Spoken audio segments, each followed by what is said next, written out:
हमने स्वदेशी मूवमेंट अभी शुरू करेंगे। उसके पहले अभी तक हमने जो देखा है वो किस तरह से मूवमेंट्स को हमको अभ्यास करना है। How you are suppose to analyse the movements. Essentially 5W+1H की थियरी याद रखेगा। हाउ कैसे हुआ, when, where, why, what were the reasons, कौन कौन प्रेसिडेंट्स थे, कौन कौन नहीं थे, उसके पीछे के हमने बैकग्राउंड देखा। ओके, एसेंशियली 1905 तक आ जाते हैं हम लोग और स्वदेशी मूवमेंट किस तरह से होता है भारत के अंदर उसको जानने की कोशिश करेंगे। अब देखिएगा कि ये बैकग्राउंड के अंदर अगर आप थोड़ा बहुत मैं आपको इन्फॉर्मेशन दे देता हूँ कि by 1903 itself the government had decided कि हम लोग बंगाल का विभाजन करेंगे, that we are going to partition Bengal, और वो उन्होंने पहले से डिसाइड कर दिया था। ओके, तो लॉर्ड कर्जन उस टाइम पे गवर्नर जनरल हुआ करते थे, वाइसरॉय हुआ करते थे। तो ऐसे भी हम लोग बोलते हैं ना कि एक जो कॉमन प्रोवर्ब की तरह या कॉमन हम लोग रेफरेंस की तरह यूज करते हैं कि बहुत तुगलकी है। तो एक मोहम्मद बिन तुगलक था और दूसरा किसी को बोलेंगे कि लॉर्ड कर्जन जैसा साहब है। ओके, अगर कोई बड़े बाबू को नाम देना होगा कि बोले कर्जन की विचारधारा वाले लोग हैं या कर्जन के जैसे थॉट इनके हैं। ओके, तो उनको जो मन में आता था वही करते थे। ओके, तो फिर उसके बाद एक और जेंटलमैन आए तो उन्होंने बहुत अच्छा को पानी पिला दिया था। हम लोग पढ़ेंगे आगे के क्लासेस के अंदर। But by 1903 the government decided. Okay, और 20 जुलाई 1905 तक आते आते ही आपको जानकारी होगी थोड़ी बहुत कि सरकार ने अनाउंस कर दिया that we are going to partition Bengal very soon in next 2-3 months. Okay, तो ये चीज़ पब्लिसाइज हो चुकी थी and when this thing was published by the government that by in next 2-3 months we are gonna partition Bengal, तो इसी के कारण बंगाल के अंदर एंटी पार्टीशन मूवमेंट सबसे पहले शुरू होता है। अब याद रखिएगा एक चीज, that the swadeshi movement had its genesis into the anti partition movement of Bengal. अगर प्रश्न यहां से आता है कि स्वदेशी आंदोलन का उद्भव जो हुआ है वो बंगाल के विभाजन को लेके जो विरोध हो रहा था ना उसके अंदर ही हुआ। Are you getting? ओके, तो किस तरह से बंगाल का विभाजन होता है और उसी के कारण एक आंदोलन भारत के अंदर शुरू होगा जिसको हम लोग पढ़ेंगे स्वदेशी आंदोलन। तो उस टाइम पे आप 1905 के अंदर याद करेगा कि जो मॉडरेट्स बहुत ही बंगाल के अंदर स्ट्रेंथ के अंदर थे, तो वो लोग बोल रहे हैं, सुरेंद्रनाथ बनर्जी ऐसे लीडर्स थे, बोले हरगिज नहीं, बंगाल नहीं तोड़ने देंगे, और बोले आंदोलन करेंगे हम लोग। क्योंकि मॉडरेट्स के पीछे तो हमने पुराने क्लासेस में पढ़ा ही था कि भाई मॉडरेट्स कौन थे।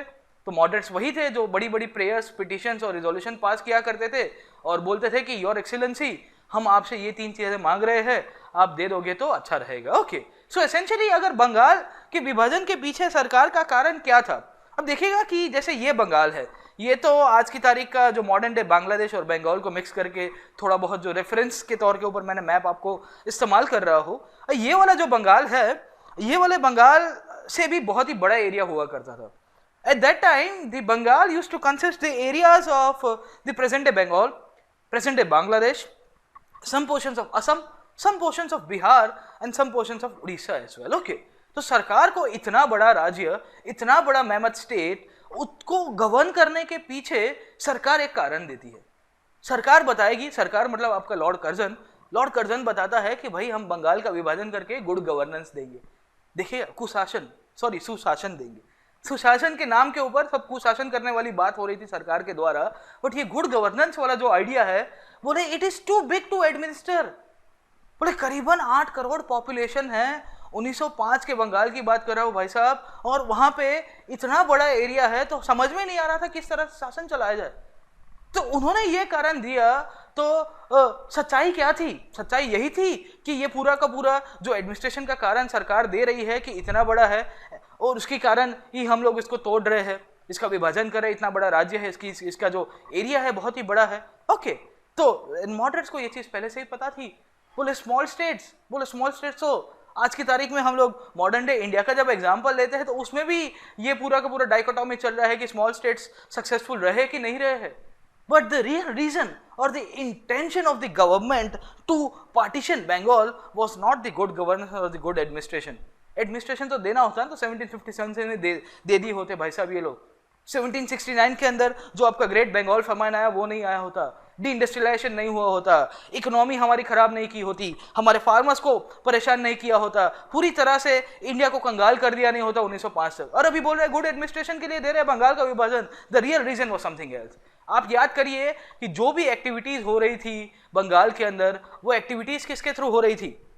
ब्रिटिश एंटी ब्रिटिश प्रोटेस्ट हो रहे थे, वो कहां पे हो रहा था? The epicentre was what place? The epicentre was Bengal, the focus was Bengal. जैसे 1857 के अंदर भी आप देखोगे फोकस क्या था, बोले सब दिल्ली की तरफ भाग रहे, चलो दिल्ली, चलो दिल्ली, कुछ नहीं हो रहा, चलो दिल्ली। वहां से फिर से एक वाई वाला इशू उभर के आ रहा है। जैसे इसके पहले भी यूपीएससी ने एक बार क्वेश्चन पूछ दिया था 2014 की मेंस के अंदर, 2014 मेंस के अंदर, कि वाई पानीपत, मतलब पानीपत में 3 युद्ध क्यों हुए और सब पानीपत में क्यों युद्ध हो रहे थे? वैसे 1857 में भी क्वेश्चन आ सकता है कि why the people were running towards सी दिल्ली, बोले उनको कुछ दिख ही नहीं रहा था। 1905 तक आते आते सरकार बंगाल का ही क्यों विभाजन कर रही है? एसेंशियली Bengal was the epicentre, Bengal was the experiment laboratory for the British India. क्यों? क्योंकि यहाँ से शासन शुरू हुआ था। 1757 में सबसे पहली सरकार यहाँ पे ही बनी थी ना, इनडायरेक्टली यहाँ पे उनका सत्ता मिला था, यहाँ पे जो भी कर रहे थे एक्सपेरिमेंट, उसी का ही जवाब 1905 तक आते आते आपको देखने को मिलेगा। The real reason was that they wanted to weaken Bengal at that time. अगर आप याद करेगा 1904 के अंदर मैंने आपको मॉडर्न एजुकेशन के अंदर जब पढ़ा, तब इंडियन यूनिवर्सिटीज एक्ट पास किया गया है सरकार के द्वारा। The Indian universities act at that time वो किसने पास किया था भाई साहब? यही था लॉर्ड कर्जन। अभी लॉर्ड कर्जन यही चीज बताता है इन लोग को कि अंग्रेजी जो भी अफसर थे, अफसरान थे, उनको यही चीज बताया करता था कि I wanted to weaken this nationalist feelings in Bengal. क्यों? क्योंकि यूनिवर्सिटीज जो आपके यहाँ पे जो सबसे मेन बेस हुआ करता था यूथ का, इंटेलिजेंशिया का, और वो लोग एक एक करके प्रोटेस्ट को उठा रहे थे, जो उनके साथ डिस्क्रिमिनेशन और वो सब उठा रहे थे। और सरकार इसके कारण ही इंडियन यूनिवर्सिटीज एक्ट पास कर देते 1904 के अंदर। क्यों? क्योंकि इंडियन यूनिवर्सिटीज एक्ट पास करने के बाद सरकार का यूनिवर्सिटीज के ऊपर कब्जा हो जाएगा। एसेंशियली उनकी जो ऑटोनॉमी थी उसको खत्म करने की बात की गई थी। By 1905, you will see that the Bengal was the nerve center of Indian nationalism. Majority of the political organizations were formed in Bengal. Majority of the Congress leadership belonged to Bengal. और इसी के कारण ये बोलता है ना Curzon कि भाई मुझे कुछ करना पड़ेगा, ये राष्ट्रवाद की गंगा जमुना तो यार भाई साहब बंगाल से निकल रही है, और बंगाल को तोड़ दूं ना मैं तो इनकी जो स्पिरिट है ना वो कम हो जाएगी। और इसी के कारण इसने बंगालियों को डिवाइड करने के लिए पूरा का पूरा प्लान बना दिया, और वही प्लान था आपका बंगाल का पार्टीशन। अब दूसरा मुद्दा यहां से उभर रहा था कि भाई साहब पार्टीशन करे तो कैसे करे? How are we suppose to partition Bengal? कौन सा बेस बना के दे? तो एक बेस बनाया लैंग्वेज और दूसरा बेस बना दिया भाई साहब इन्होंने रिलीजन। अब आप देखिए कि किस तरह से पार्टीशन करना चाहिए। तो पहला बेसिस बना दिया लैंग्वेज का। अब देखिएगा कि अगर आप emergence of nationalist feelings in India कि भारत के अंदर किस तरह से नेशनलिज्म बढ़ता है, पुराने क्लासेस की स्लाइड्स को फिर से आप एक बार रिपीट करिएगा, उसी को मैं दोहराऊंगा कि language was one still language एक ऐसी चीज है जो आपको बहुत अच्छी तरह से जोड़ती है। The Bengali intelligentsia and the Bengali people and Bengal के अंदर जो न्यूज़पेपर्स हो रहे थे, जर्नल्स हो रहे थे, पब्लिश हो रहे थे, आपकी यूनिवर्सिटीज कॉलेजेस की एस्टेब्लिशमेंट हो रही थी, all this thing contributed to one single factor was the Bengali language. एक ऐसी भाषा थी, वो भाषा ये सब चीज़ों को और आगे बढ़ा रही थी, और सरकार को लगा कि हम लोग भाषा के आधार के ऊपर राज्य का विभाजन कर दे दो। एक काम करते हैं, बोले बंगाली स्पीकिंग पॉपुलेशन है उसको बंगाल के अंदर माइनॉरिटी में कर देंगे। कैसे? बोले बाजू के जो एरियाज है ना हिंदी स्पीकिंग है, नीचे के एरियाज है उड़िया स्पीकिंग, उन सबको इकट्ठा कर दो, और इसके कारण क्या होगा? नेशनलिज्म की फीलिंग जो है ना, जो इतनी स्ट्रांग हुआ करती थी, वो कमजोर हो जाएगी। क्यों? क्योंकि लैंग्वेज बैरियर तो थोड़ा बहुत होगा। Common man can not communicate, जो बाजू में हिंदी स्पीकिंग होगा या उड़िया स्पीकिंग होगा, हो सकता है। And essentially they wanted to reduce the Bengali speakers to a minority in Bengal, and they tried to add the Hindi speaking areas and the Odia speaking areas into Bengal. Bengal के अंदर बंगालियों को 17 million कर दिया गया था population, और हिंदी और Odia speaking population की करीबन 37 मिलियन कर दिया था। अब आप देखिएगा कि ये कम से कम 5-5.5 करोड़ की पॉपुलेशन इस तरह से उन्होंने मैनेज कर दी। और इसके कारण जो बंगाली जो यूथ था या बंगाली आइडियाज जो चैनल हो रहे थे ना कॉमन मैन के थ्रू, जो अनडिवाइडेड बंगाल था, वो उस तरह से नहीं हो पाया भाई साहब। और इसी के कारण ये पहली की पहली चाल कर्जन की थी। दूसरी इसने स्ट्रेटजी की कि बंगाल को एक दूसरा जो सबसे मेन इन्होंने बेस बना दिया था वो था रिलीजन। अब देखिएगा कि धर्म के नाम के ऊपर ये लोग कंटिन्यूसली लड़ाया करते थे, और इन्होंने बंगाल के अंदर भी यही सहारा लिया। ईस्ट बंगाल को बोल दिया कि it would be the Muslim majority state and West Bengal will be the Hindu majority state, जो आपके यहाँ पे बंगाली स्पीकर माइनॉरिटीज हो गए थे वेस्ट बंगाल के अंदर, पुरानी जो पिछली स्लाइड हमने देखी उसके अंदर। अब देखिएगा कि एसेंशियली ये ईस्ट और वेस्ट के अंदर है तो बंगाली स्पीकर्स, पर ईस्ट के अंदर क्या होगा कि कॉमन भाषा बंगाली रही, मेजोरिटी लैंग्वेज बंगाली रही, वो कैसे डिवाइड किया कि भाई हिंदू मुस्लिम कर दो। क्यों? क्योंकि यहाँ पे ऐसी चाल कर दी इन्होंने, इस तरह से पूरा पूरा डिमार्केशन किया गया कि जो ईस्ट बंगाल के अंदर होगा वो मुस्लिम स्पीकर बंगाली ज़्यादा हो गए, और सॉरी बंगाली स्पीकर्स मुस्लिम ज़्यादा हो गए, और आपके बंगाली स्पीकर्स जो हिंदू हो वो कम हो गए। And essentially they divided the Bengal on the basis of religion. तो हिंदू मुस्लिम कभी ना कभी कार्ड खेला है इन्होंने, कहीं ना कहीं भाषा का कार्ड खेला है, जो बहुत ही उस टाइम पे संवेदनशील हुआ करता था। When all these things by जुलाई 1905 ये पूरी की पूरी डिक्लेयर कर दी गई है, तो इसी के बाद आपको देखने को मिलेगा कि एंटी पार्टीशन एजिटेशन शुरू हो जाता है बंगाल के अंदर। बंगाल का विभाजन नहीं होने के लिए या नहीं किया जाए, इसके पीछे आपके जितने भी मॉडरेट्स थे, सुरेंद्रनाथ बैनर्जी, के मित्रा, पीसी रे आदि इत्यादि लोग, जितने भी मॉडरेट्स जो धर्मपति कम्युनिटी के लोग थे, वो यहाँ पे एक आंदोलन शुरू करेंगे। एसेंशियली सुरेंद्रनाथ बैनर्जी आके बोल देते हैं हम लोग प्रोटेस्ट करेंगे, क्योंकि मॉडरेट्स है तो मॉडरेट्स का एक ही काम था प्रोटेस्ट करना। एक्सट्रीमिस्ट जैसे तो थे नहीं कि बोले हम आपको उखाड़ देंगे और तोड़ी नाखिस भागी नाखिस भुक्को करी नाखिस, ऐसी तो पूरी की पूरी आइडियोलॉजी थी नहीं इनकी। मेथड क्या थी मॉडरेट्स की? बोले पिटीशन कर दी पहले सरकार को, बोले भाई साहब आप बंगाल को डिवाइड मत कीजिए। लॉर्ड कर्जन सुनेगा इनकी? बिल्कुल नहीं। पब्लिक मीटिंग्स किया करते थे, पब्लिक मीटिंग्स किया करते थे, प्रोपोगंडा अपना न्यूज़पेपर्स के थ्रू फैलाया करते थे। जैसे एक न्यूज़पेपर था हिताब्दी, विजेंद्रनाथ टैगोर उसको पब्लिश किया करते थे। एक और न्यूज़पेपर था संजीवनी, के मित्रा, कृष्ण कुमार मित्रा, जिनका नाम मैंने अभी ऊपर जो मॉडरेट लीडर्स में दिया है, उसके थ्रू अपना जर्नल्स और उसके थ्रू पब्लिसाइज किया करते थे। बंगाली जो न्यूज़पेपर आया करता था, that was published bye SN. Banerjee, उसके थ्रू इन्होंने अपना प्रोपोगंडा फैलाया, लोगों को जगाने की कोशिश की कि यार उठो जागो, ये बंगाल को तोड़ने की बात कर रहे हैं, we have to do something.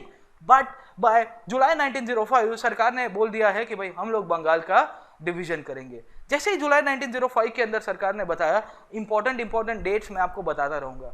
7 अगस्त 1905 को बंगाल के अंदर जो कलकत्ता नाम का शहर है, उसके टाउन हॉल के अंदर एक मीटिंग होती है। In this meeting of town hall you will see that the passage of boycott resolution was pass. एक पूरा का पूरा रिजोल्यूशन पास किया गया जिसे कहा जाता है बॉयकॉट रिजोल्यूशन, और ये मीटिंग हुई थी कलकत्ता के टाउन हॉल के अंदर, और वहां से ही आपका फॉर्मल प्रोक्लेमेशन, आधिकारिक रूप से स्वदेशी आंदोलन की शुरुआत हो जाती है। मॉडरेट से तो एक स्टेप थोड़ा आगे जाके हिम्मत करेंगे कि हम लोग अंग्रेजों को किसी तरह से इसके अंदर साथ नहीं देंगे, and will boycott each and everything which is related to the British in India. Okay, और वहां से ही आपके एंटी पार्टीशन कैंपेन की शुरुआत हो जाती है। ओके, एंड फाइनली 2-3 महीने निकल जाते हैं और 16 अक्टूबर 1905 का दिन आता है। वो था आपका डे ऑफ पार्टीशन। ये वही दिन था जिस दिन बंगाल को डिवाइड किया गया, and how it all started. यहाँ से जब बंगाल को डिवीजन करने की बात हो रही थी, आधिकारिक दिन था, और पूरे बंगाल के अंदर राष्ट्रवाद की गंगा जमुना इतनी तेजी से बह रही थी। People did not wanted to part away from their friends and family members, पर नहीं हुआ, अंग्रेजों ने नहीं माना, and as a result when the day of partition came on 16 October 1905, जगह जगह के अंदर बंगाल के अंदर लोग पानी के अंदर डुबकी मार रहे हैं। एक मतलब ये तो मैंने रेफरेंस के तौर के ऊपर दिया है, वाराणसी के अंदर केजरीवाल साहब ने डुबकी मारी थी, बट इसी तरह से आपको रेफरेंस के तौर के ऊपर याद रखना है कि किस तरह से बंगाल के अंदर भी पीपल बेहतरीन गंगा बोले हम लोग आज उपवास करेंगे, हमारे लिए शोक वाला दिन है, हमारा पूरे राज्य का विभाजन हो गया है। They walked barefoot in processions and continuously sang Vande Mataram Vande Mataram Vande Mataram. Hindu Muslims एक दूसरे के हाथ के ऊपर राखी बांध रहे थे कि भाई हम लोग को अलग नहीं होना। बड़े बड़े लीडर्स थे, सुरेंद्रनाथ बैनर्जी, आनंद मोहन बोस आदि इत्यादि, जो बड़ी बड़ी गैदरिंग्स को एड्रेस कर रहे थे। एक गैदरिंग के अंदर ऐसा बोला जाता है कि इन्होंने करीबन 2-4 घंटे के अंदर 50,000 रुपए उस टाइम के अंदर इकट्ठा कर दिए थे। And this was the people's affection towards the leaders, और किस तरह से they did not wanted to part away. But इसके बाद यहाँ से कभी कभी एक और क्वेश्चन आता है, जब ये प्रोटेस्ट मूवमेंट इतना बढ़ गया तो यहाँ पे आपको ये भी देखना है कि ये जो एंटी पार्टीशन कैंपेन, और वहां से ही आपका फॉर्मल प्रोक्लेमेशन हो गया स्वदेशी आंदोलन का, कि वो स्वदेशी आंदोलन भारत के और कोई दूसरे पार्ट्स के अंदर फैला था कि नहीं फैला था। Okay, did the movement spread to other parts of the country? तो आपको लिखना है partially yes, there were some leaders who were also associated with this Swadeshi movement. Partially yes इसके लिए मैं आपको बताता हूँ क्योंकि ये ज़्यादा सक्सेसफुल नहीं रहता। हम लोग आएंगे नेक्स्ट स्लाइड के आंसर इसके अंदर और ज़्यादा चर्चा करेंगे। बॉम्बे और पूना के अंदर इसकी अध्यक्षता कर रहे थे तिलक महाराज। ओके, तो बॉम्बे और पुलाव के अंदर याद रखेगा कि Tilak was taking the leadership of swadeshi movement. Punjab के अंदर लाला लाजपत राय और भगत सिंह के चाचा हुआ करते थे, क्रांतिकारी थे अजीत सिंह, उसके बारे में हम लोग रिवॉल्यूशनरी एक्टिविटीज के अंदर बात करते हैं तो उनके बारे में थोड़ा बहुत जानने की कोशिश करेंगे। दिल्ली के अंदर सैयद हैदर राजा करके एक और लीडर हुआ करते थे। देखो ये लीडर्स के नाम बहुत इंपॉर्टेंट है। लास्ट ईयर भी क्वेश्चन आ गया था कि बेसॉल्ट सत्याग्रह को तमिलनाडु के अंदर कौन से भाई साहब ने उसकी अध्यक्षता की थी, और 4 ऑप्शन देके यूपीएससी ने बहुत सारे लोगों को जंबल किया था। ओके, तो अगेन फैक्ट बेस्ड क्वेश्चन है, यहाँ से क्वेश्चन आते ही रहते हैं। ये मूवमेंट के अंदर कौन से लीडर्स इसके साथ एसोसिएट थे। मद्रास के अंदर इनके एक और लीडर थे जिनका नाम था चिदम्बरम पिल्ले। ये सबके सब लीडर्स से इन्होंने इकट्ठा करके स्वदेशी मूवमेंट को आगे कंटिन्यू कराया। Did the movement spread to other parts of this country, और वहां से ही हम लोग जब इसके नेक्स्ट स्टेप के अंदर जाएंगे तो कांग्रेस क्या कर रही थी, कांग्रेस ने कौन से कदम उठाए जब ये पूरा का पूरा स्वदेशी मूवमेंट चला। देखिएगा कि कांग्रेस उस टाइम के अंदर मॉडरेट्स का जो आइडियोलॉजी है या मॉडरेट्स के जो फैक्शन था वहां पे वो हावी हो रहा था। Okay, that was still in power, ideologically भी उनका बेस काफी अच्छा था मॉडरेट्स का। And as a result you will see कि इन्होंने 1905 के अंदर एक मीटिंग करते हैं। मीटिंग करने के बाद फिर से एक और रिजोल्यूशन पास करते हैं जिसके अंदर बोलते हैं कि that we are condemning the partition of Bengal and the reactionary policies of Curzon. Okay, and we are also supporting the anti partition agitation which is taken up by the people of Bengal. Okay, 1905 के बाद आपको देखने को मिलेगा कि ये जो चौकड़ी थी लाल बाल पाल और घोष की, या लाल बाल पाल की त्रिपुटी थी या त्रिमूर्ति हुआ करती थी, वो लोग कांग्रेस के ऊपर अपना आइडियोलॉजिकल इंफ्लुएंस और बढ़ाने की कोशिश करेंगे। And as a result you will see there will be a change into the form of protest. फिर से मैं आपको याद कराऊंगा कि आप पहले मूवमेंट की वाली जो ग्रेवी की जो स्लाइड थी वो ग्रेवी की स्लाइड फिर से पढ़िएगा, उसमें आपको तड़का देना पड़ेगा क्योंकि तड़का अभी अलग स्टाइल से दिया जाएगा, है ना, कि इट्स ऑल अबाउट गार्निशिंग। तो गार्निश किस तरह से किया जाता है उसके ऊपर से आपकी डिश पूरी की पूरी आप बना सकते हो। बंगाल के अंदर भी मॉडरेट्स जो थे वो सारी तरह से गार्निश कर रहे थे, बट ये एक्सट्रीमिस्ट आए, उनके गार्निशिंग की पैटर्न बदल दी, बहुत अव्वल नंबर की डिश लग रही थी, बहुत ही बढ़िया थी। ओके, तो लाल बाल पाल और घोष, लाला लाजपत राय, तिलक महाराज, अरविंद घोष एंड बिपिन चंद्र पाल। ओके, ये चौकड़ी हुआ करती थी।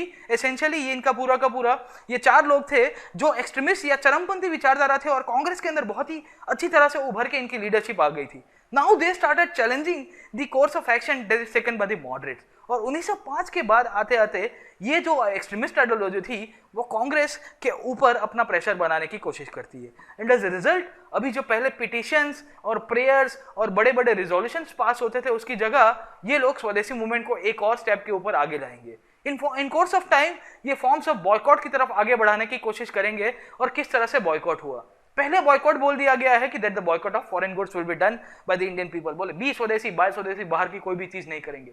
इसके बाद ये पैसिव रेजिस्टेंस का जो पूरा का पूरा आइडिया था which belong to this extremist trend, इन्होंने बोला कि हम लोग पैसिव रेजिस्टेंस की तरफ चले जाएंगे, हम लोग इनको सपोर्ट ही नहीं करेंगे। और कहां पे हम लोग पैसिव रेजिस्टेंस किस तरह से करेंगे, स्कूल के अंदर, कॉलेजेस के अंदर, government buildings, institutions, government offices, government title, पूरा सर की खिताब नहीं चाहिए। ये है ना कि आगे श्री श्री लगाया जाता है, बोले नहीं चाहिए सर, या महाराजा या राय बहादुर का जो खिताब दिया करती थी सरकार, बोले हम सबको ये सब नहीं चाहिए। इन कोर्स ऑफ टाइम ये एक्सट्रीमिस्ट विचारधारा थी, ये धीरे धीरे धीरे ये पूरे के पूरे मूवमेंट को मास स्ट्रगल की तरफ लेके जा रही थी। And they give the slogan of India's independence from foreign rule. बोले हम लोग भारत को आजादी देंगे, बोले आजादी तो हम कह के लेंगे। बोले ठीक है। तो लाला लाजपत राय जैसे लीडर्स उभर के आ रहे थे स्वदेशी मूवमेंट के दौरान, और ये पूरी की पूरी आइडियोलॉजी आगे कंटिन्यू हो रही थी। And as a result you will see that the technique of protest, the forms of protest which were adopted by the new leaders and the extremist, वो पूरा का पूरा चेंज हो रहा है। ये लोग एक स्टेप आगे जाएंगे, प्रेयर्स और पिटिशंस के एक स्टेप आगे जाते जाते आगे कंटिन्यू करेंगे। What was the techniques adopted, और यहाँ से कभी कभी क्वेश्चंस आते रहते हैं, नए नए आइडियाज आए, थियोरेटिकल आइडियाज से प्रोपोगंडा था, प्रोग्राम लेवल पूरे के पूरे चेंज हुए। पहला बोल दिया कि हम लोग बॉयकॉट करेंगे, बॉयकॉट ऑफ फॉरेन गुड्स। पर किस तरह का बॉयकॉट होगा भाई साहब, कौन सी चीजों को, देखो अब छोटी से छोटी चीजें आप देखोगे ना, जैसे आप बोलोगे कि हम लोग चाइनीज गुड का बॉयकॉट करेंगे, बट पॉसिबल नहीं है, बहुत तकलीफ हो जाएगी क्योंकि चाइना इतनी सारी चीजें डंप कर रहा है हमारे यहाँ। तो उस टाइम पे भी ऐसा ही था, बट दिस पीपल वर उस टाइम पे ऐसी कंडीशन उन्होंने खड़ी की थी कि कुछ भी हो जाए हमको बॉयकॉट करना है। छोटी से छोटी चीज, ओके, पेन से लेके प्लेन तक जो भी आएगा हम हर एक चीज बॉयकॉट करेंगे। तो आपके तिलक महाराज जैसे लोग बताते हैं कि बी स्वदेशी बाय स्वदेशी, what goods were included in this boycott, कौन सी चीजों को बॉयकॉट के अंदर लिया गया था, हर एक छोटी चीज। फॉरेन क्लोथ, बोले कपड़ा नहीं पहनेंगे, बोले जींस नहीं पहनेंगे, खादी पहन लेंगे।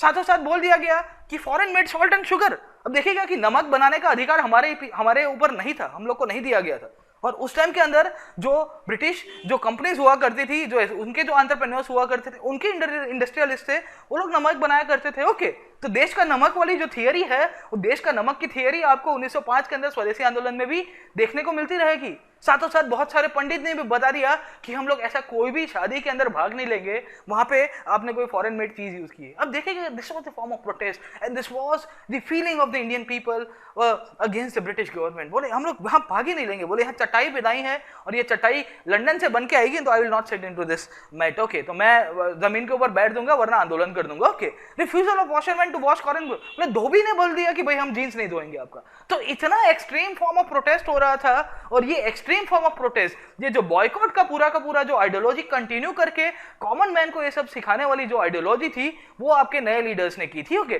पब्लिक मीटिंग्स होते हैं, प्रोसेशंस होते हैं, साथों साथ कांग्रेस की एक वॉलंटियर कॉर्प्स, कांग्रेस की एक समिति या बैकग्राउंड के अंदर बहुत सारे लीडर्स से कांग्रेस के या स्वदेशी मूवमेंट के साथ जुड़े हुए, वो लोग एक समिति बनाते हैं। ओके, इनमें से ही एक स्वदेशी बंधप समिति बनाई गई थी ए.के. दत्ता के द्वारा। ओके, तो अश्विन कुमार दत्ता स्वदेशी बंधप समिति इन्होंने बनाई थी। नाम याद रखिएगा, कभी ना कभी एमसीक्यूज के अंदर से क्वेश्चन आते रहते हैं। ओके, ये समिति के थ्रू बेसिकली आपके लेक्चर्स किया करते थे, मैजिक लैंटर्न लेक्चर्स। जैसे आपका एक शब्द है ना लालटेन, ये लालटेन जो है essentially it's English word. Okay, और हमने उसको इंडियनाइज कर दिया है, तो हमें लैंटर्न का लालटेन हो गया है। ओके, तो ये पूरा का पूरा चीजें चलता रहता है। स्वदेशी सॉन्ग्स लिखे गए हैं, फिजिकल एंड मॉरल ट्रेनिंग दी जाती थी, सोशल वर्क किया जाता था, स्वदेशी हैंडीक्राफ्ट और आपकी आर्बिट्रेशन जो कोर्ट्स के अंदर हो रही है, उस सब के लिए लोगों को जगाया जाता था, लोगों को सिखाया जाता था, और ये सब काम ये समिति किया करती थी। ओके, तो the work done by the samitis included the social work as well as some kind of political things and also the cultural aspect for the people. Okay, धीरे धीरे तिलक जैसे लोग आते हैं, और वो लोग ये पूरा का पूरा स्वदेशी मूवमेंट को किस तरह से और भी लोगों को इन्वॉल्व किया जाए, वो लोग आगे लेके जाएंगे। And Tilak particularly started using two festivals, that is the Ganpati festival and the Shivaji festival, to attract the masses, और उनको आप पॉलिटिकल फ्रेमवर्क के अंदर इंक्लूड कर दो। उनको बताओ कि यार गणपति का पंडाल लगाया गया है और उसके अंदर वहां पे बात क्या होगी, बात यही होगी कि अंग्रेजों को हम लोग को किस तरह से प्रोटेस्ट कराना है। ओके, तो गणपति बापा मोरिया, जय भवानी जय शिवाजी, जो पूरे के पूरे नारे लगाए जाते थे, उसके बैकग्राउंड के अंदर यहाँ पे अंग्रेजों को हटाने की भी बात की जाती थी। थिएटर फॉर्म्स यूज किए जाते थे बहुत सारे, जैसे आपका एक फॉर्म ऑफ म्यूजिक था जिसे कहा जाता है गण संगीत। गण संगीत एसेंशियली क्या था, it was used during this times against the British government, क्योंकि यहाँ लोगों का ये फोक, यहाँ के जो कॉमन मैन थे, दे वर पार्टिसिपेटिंग इन दिस थिंग। साथों साथ टैगोर जैसे लोग आए और इन्होंने बता दिया कि हमको हमारे खुद के ऊपर विश्वास करना पड़ेगा। We have to trust ourselves. We have to emphasize on the self-reliance of the Indian people. बोले आत्मा शक्ति, फोकस करो, हम लोग आज नहीं तो कल हम खुद के कैपेबल हो जाएंगे। और इसी के दौरान यहाँ पे जो नेशनल डिग्निटी है, नेशनल ऑनर है, सोशल रीजनरेशन हो रहा है, इकोनॉमिक रीजनरेशन हो रहा है, सोशल रिफॉर्म्स की भी बात की जा रही थी स्वदेशी मूवमेंट के अंदर। तो कभी कभी स्टेटमेंट बेस्ड क्वेश्चन बन के आता है, the which of the following things are correct about Swadeshi movement. The Swadeshi movement also talked about the social reforms. So ये statement आपका right हो जाएगा. Okay, so you will also see that during this time when the boycott started and the boycott spread it to the other forms like the boycott of the schools and the colleges, तो क्या होगा next phase के अंदर आपको देखने को मिलेगा कि यहाँ के जो traditional education system थे उसको revive किया जा रहा था। एक ऐसी nationalist system उसको revive करने की कोशिश की जा रही थी, और इसी के दौरान एक कॉलेज की स्थापना हो जाती है जिसका नाम था बंगाल नेशनल कॉलेज। अब देखिएगा कि ये सब कॉलेजेस और उसके फाउंडर्स, मैगजीन्स, न्यूज़पेपर्स और जर्नल्स और उसके फाउंडर्स मैच द फॉलोइंग के अंदर, एमसीक्यूज के अंदर यूपीएससी पहले भी पूछता रहता था, अभी भी आज की तारीख में पूछता रहता है। ओके, तो Aurobindo Ghosh was the person who established the Bengal national college. एक और इंस्टीट्यूट की स्थापना होती है जिसका नाम है Bengal institute of technology.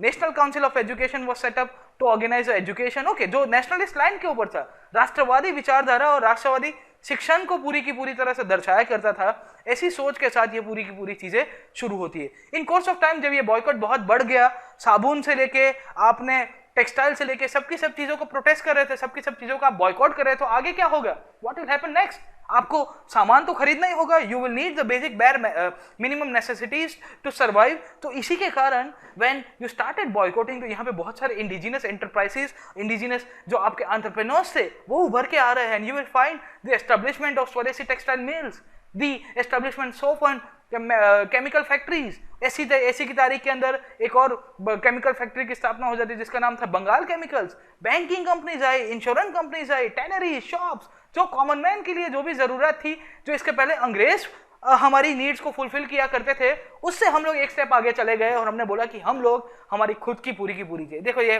Poster देखिए, बाय स्वदेशी, जानकी दास एंड कंपनी लाहौर, टीके इलेक्ट्रिक वर्क्स। ओके, तो इस तरह के पूरे पोस्टर्स आया करते थे, यही विचारधारा थी। अब धीरे धीरे ये पूरा का पूरा जब नए लीडर्स आए, ये नए लीडर्स ग्राउंड के साथ बहुत कनेक्टेड थे। एसेंशियली इनका जो सोशल बेस था, मॉडरेट्स और एक्सट्रीमिस्ट को जब कंपेयर किया गया था तो एक्सट्रीमिस्ट का सोशल बेस काफी बड़ा हुआ करता था। अभी ये ऐसी एक मूवमेंट चला जो इसका इतना एस्पेक्ट था कि इसने कल्चर के अंदर भी पेनिट्रेट किया है। भारत के अंदर अभी तक आपको देखने को मिलेगा कि जो आपका फॉर्म्स ऑफ म्यूजिक जो हुआ करता था वो ट्रेडिशनल हुआ करता था, पर उसके अंदर ज्यादा डेवलपमेंट नहीं हुआ post the Britishers came. By Swadeshi movement you will see कि बहुत सारे इंस्पिरेशनल सॉन्ग जो नेशनलिस्ट फीलिंग्स के ऊपर लिखाए जाते हैं, रविंद्रनाथ टैगोर, रजनीकांत सेन, विजेंद्र लाल जैसे आदि इत्यादि ऑथर्स और पोएट्स हुआ करते थे। और इसी के अंदर के बैकग्राउंड के अंदर जब आपका अमहार सोनार बांग्ला जैसा गाना लिखा जाता है, जो नेशनलिस्ट फीलिंग्स के साथ पूरे के पूरे म्यूजिक का कंपोजिशन हुआ था, रविंद्र संगीत का डेवलपमेंट होता है। देखो रविंद्रनाथ टैगोर आप इंडियन आर्ट एंड कल्चर के अंदर भी पढ़ोगे तो he was a very dynamic personality. आप देखिए वो कल्चर के अंदर आते हैं, रविंद्र संगीत के अंदर आएंगे। He was also good painter, he was also good author, and essentially वो है ना कि समाज को दिशा और दशा दिखाने वाली पूरी की पूरी जो वर्ग थी, जो इंटेलेक्चुअल क्लास था, जो सोचने की जो कवायद करते थे, वो उनमें से ही थे। Amar Sonar Bangla later on became the national anthem of Bangladesh. Okay, इतना बोले हमारा द गोल्डन बंगाल लैंड, इस तरह से पूरा का पूरा डिनोट किया गया था रविंद्रनाथ टैगोर के साथ। कल्चर के अंदर ही और एक स्पीयर आपको देखने को मिलेगा, वो है पेंटिंग।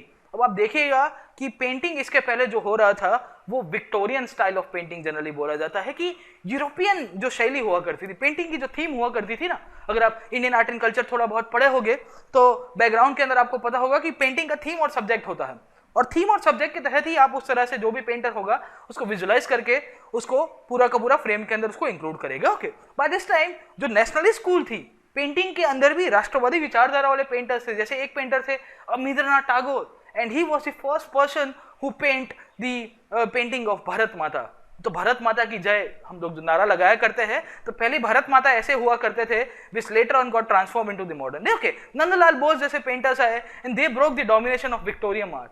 बोले यहाँ से हम लोग जो विक्टोरियन नेशनलिज्म है उससे हम लोग आगे जाके इंडियन आर्ट की तरफ चले गए। बोले हमारे यहाँ इतनी सारी कल्चरल डाइवर्सिटी है, why not to paint that, why not to include them in our subjects and try to connect with the masses with that।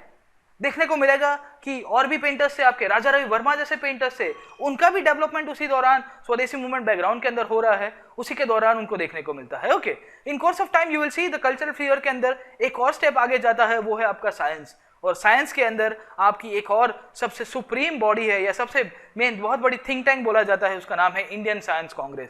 Indian science congress during this time was established by J.C. Bose. Jagdish Chandra Bose नाम के एक और scientist थे जो Indian science Congress की स्थापना करते हैं। बंगाल के अंदर केमिकल फैक्ट्रीज और उसके ऊपर जो रिसर्च होता है, जो बंगाल केमिकल्स जो इंडस्ट्री थी उसकी भी स्थापना की जाती है PC रे के द्वारा या प्रफुल्ल चंद्र रे के द्वारा। Okay, so this was the different movements. और इसके साथ साथ जो पार्टिसिपेशन का लेवल था, जब एक्सट्रीमिस्ट यहाँ पे इंक्लूड हो जाता है तो पार्टिसिपेशन का लेवल भी यहाँ पे बढ़ जाएगा। The participation level include the students first time. ये पहला एक ऐसा आंदोलन था जहाँ पे स्टूडेंट्स पार्टिसिपेट कर रहे हैं। Women participated in good numbers. You will see some portions of Muslim also participated. So you can see the expansion of social base when the extremists tried to influence the Congress। यहाँ पे जो चरमपंथी विचारधारा वाले कांग्रेस के नेता लोग थे, उनके कारण आपका जो सामाजिक जो वर्ग था वो बहुत ही ब्रॉड हो रहा था, इट वॉज एक्सपांडिंग। दूसरा यहाँ से कभी कभी क्वेश्चन जो मुद्दा बन रहा था वो है ऑल इंडिया एस्पेक्ट। क्या स्वदेशी आंदोलन ऑल इंडिया लेवल के ऊपर स्प्रेड हुआ कि नहीं हुआ? जनरली आपको देखने को मिलेगा, मैंने आपको पहले भी बताया, वी चिदम्बरम पिल्लई, सैयद हैदर राजा, लाला लाजपत राय तिलक जैसे लीडर्स हुआ करते थे जो ये पूरे के पूरे स्वदेशी एजिटेशन को, बंगाल के एजिटेशन को बाहर लेके गए थे। बट इनकी ज्यादा इम्पैक्ट आपको देखने को नहीं मिलेगी। ऊपर से इम्पैक्ट तो ज्यादा देखने को नहीं मिलेगी, बट इसने कन्फ्लिक्ट खड़ी कर दी, और वो कन्फ्लिक्ट थी इनकी विचारधारा को लेके। देखिएगा कि कांग्रेस के अंदर शुरुआत में तो एक ही विचारधारा थी, वो थी मॉडरेट्स की। बट फ्रॉम 1900 ऑनवर्ड्स टिल 1905 1906 तक आते आते आपको ये जानकारी हो जानी चाहिए कि नया जो ग्रुप उभर के आ रहा था जिसे हम लोग एक्सट्रीमिस्ट कहते हैं, they start challenging the role of the moderates. बोले आप क्या कर रहे हो, हमको भी थोड़ा बहुत हमारी विचारधारा को फैलाना चाहिए। 1908 तक आते आते स्वदेशी मूवमेंट जो 1906 के अंदर से शुरुआत होती है, 1905 के अंदर से शुरू होती है, 16 अक्टूबर 1905 जिस दिन से स्वदेशी मूवमेंट की शुरुआत होती है, बाय 1908 इट वाज ओवर। और ये क्यों खत्म होता है, इसके पीछे के रीजन बहुत सारे इवेंट्स को लेके हम लोग पढ़ेंगे, हम लोग अभी पढ़ने की कोशिश करते हैं उसको।